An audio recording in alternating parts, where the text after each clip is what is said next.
All right, thanking God this time for a better understanding of concepts like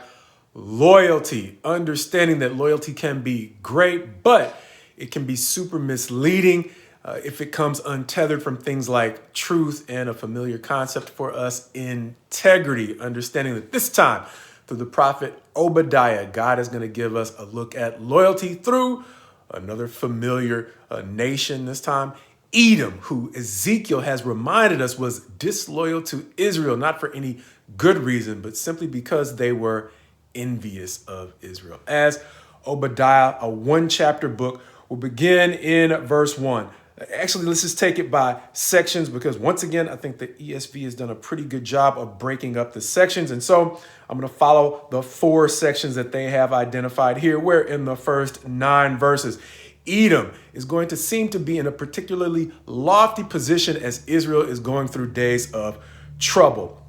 thinking that they are above the kinds of trouble that are about to plague Israel. Understanding that, God is going to move forward to talking about the way in which their disloyalty to Israel is going to be ironic, because soon in verses 15 through 18, the entire world is going to come into judgment, and Edom is going to find that they are not all that different from Israel, as God is going to make a distinction saying that Israel might actually be better off because after the judgment of the entire world takes place, even though Israel might have gone into judgment first, they might actually be in a better position after it's all said and done. But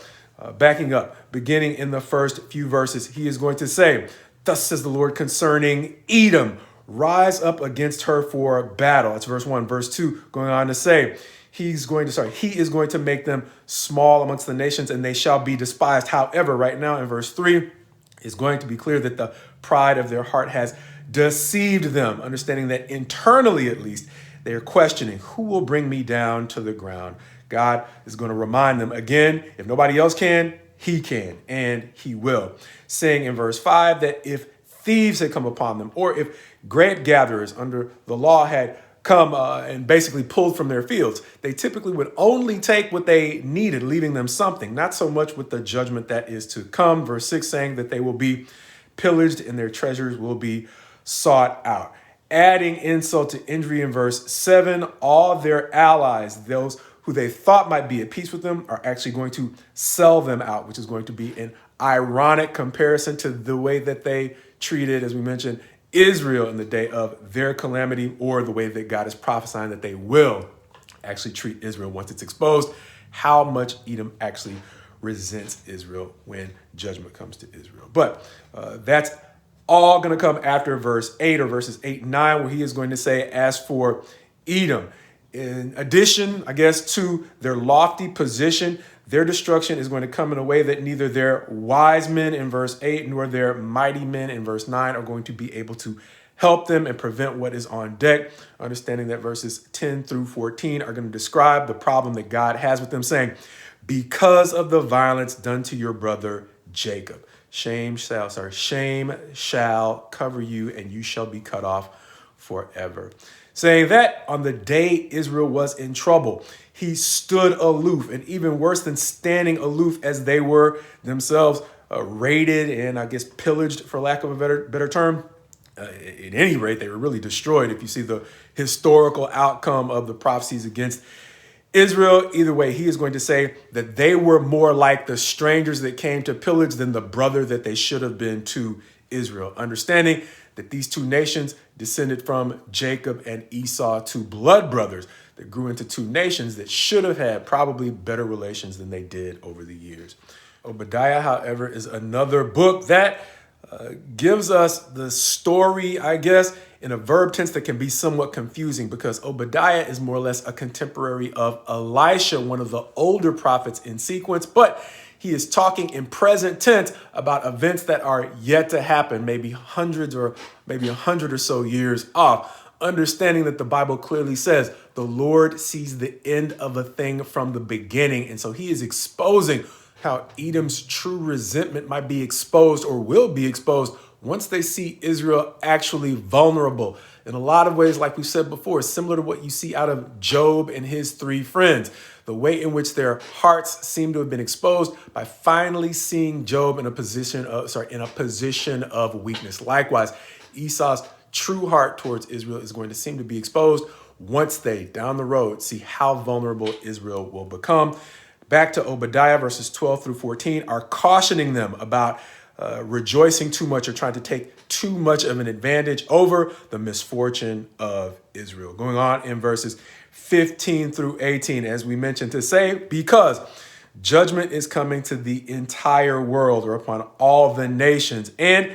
as they have done in verse 15, it shall be done to them. Understanding that, as we said, Israel actually might come out a little better in this situation, or a lot better. Understanding that in verse 17, he's going to say, but on Mount Zion, even though judgment is coming to the rest of the world, there shall at least be those who escape, and Mount Zion shall be holy. Verse 18,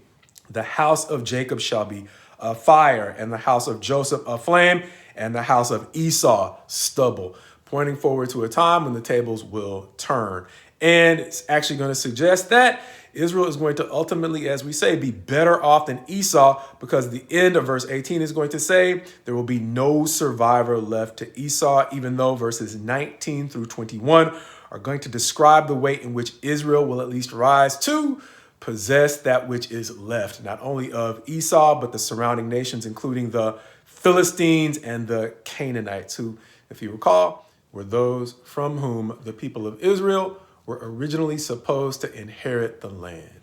All that aside, though, this chapter primarily reminded me of what we mentioned before, the concept of loyalty, understanding that Israel was suffering for its sins. Edom might have been justified in disloyalty to Israel if it were based in a legitimate purpose. However, their resentment of Israel goes back to what we mentioned Ezekiel identifying before, and it was simply basic envy. Flipping that for a minute. Likewise, when they were loyal to their neighbors, it doesn't necessarily say why they preferred loyalty to their neighbors over loyalty to their brothers, but their mere preferences were not enough to keep them from being held accountable to God for their betrayal of Israel. Likewise, is the people of God today. We can have all kinds of preferences, but the fact that he is spending this much time through this many prophets rebuking Edom may remind us of something that we saw in Amos, who likewise devoted the first chapter of his prophecy to a rebuke of Edom. And that is our why, or our motive, can be just as important as our what. And insofar as our what is our loyalty, God willing, we will seek to understand his ways, so that in being loyal to him, and likewise the principles of truth and integrity and love that he has called us to, we can then extend a level of loyalty that will attract his restoration, as opposed to merely attracting his judgment.